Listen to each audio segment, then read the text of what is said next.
بہت عرصے سے آپ کے منتظر اور آپ کے علم سے فیض حاصل کرنے کے لیے بے چین تھے۔ اب جبکہ خاک بصرہ آپ کے پرنور قدموں سے مزین ہو گئی ہے اور علم و دانش کے دوست آپ کے اس آنے کو غنیمت جانتے ہوئے اپنے ذہنی مجہولات کو آپ سے بیان کرنا چاہتے ہیں، اگر آپ اجازت دیں تو ہم اپنے سوالات بیان کریں۔ ہمارے امام فرماتے ہیں بخیل ترین وہ فرد ہے جو کہ علم بانٹنے میں بخل کرے۔ میں خود بھی علم و دانش کی محفلوں کا رسیا ہوں اور پسند کرتا ہوں کہ میں نے جو کچھ اپنے مولا جعفر صادق سے کسب علم کیا ہے وہ دوسروں تک پھیلاؤں۔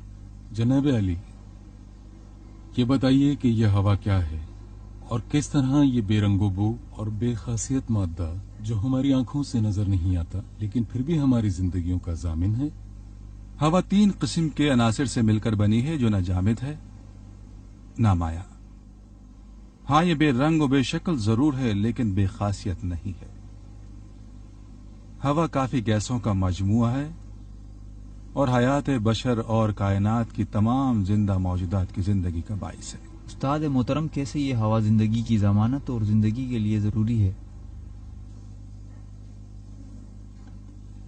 شوقی، ایک شیشے کا جار لے آؤ۔ جی اچھا حکیم۔ یہ ہوا ہمارے جسم کے مقوی اجزاء کو ہمارے بدن کی ضرورت کے مطابق استعمال کرنے میں مدد دیتی ہے اور اس طرح ہمارے بدن کے اندرونی اعضاء فعالیت کے لیے طاقت حاصل کرتے ہیں۔ یہ لیجئے جناب۔ شکریہ شوقی۔ فرض کریں ہمارا جسم اس شمع کے شعلے کی مانند ہے۔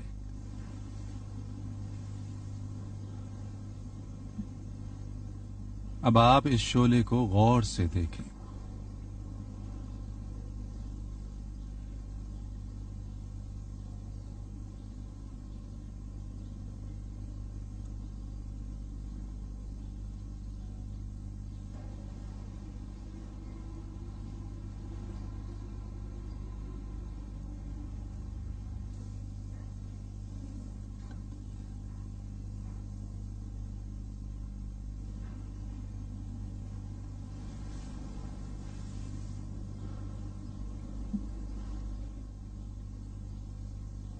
یہ شمع باوجود اس کے کہ جلنے کے لیے ضروری مواد رکھتی ہے لیکن بغیر ہوا کے مسلسل جلنے کی صلاحیت نہیں رکھتی۔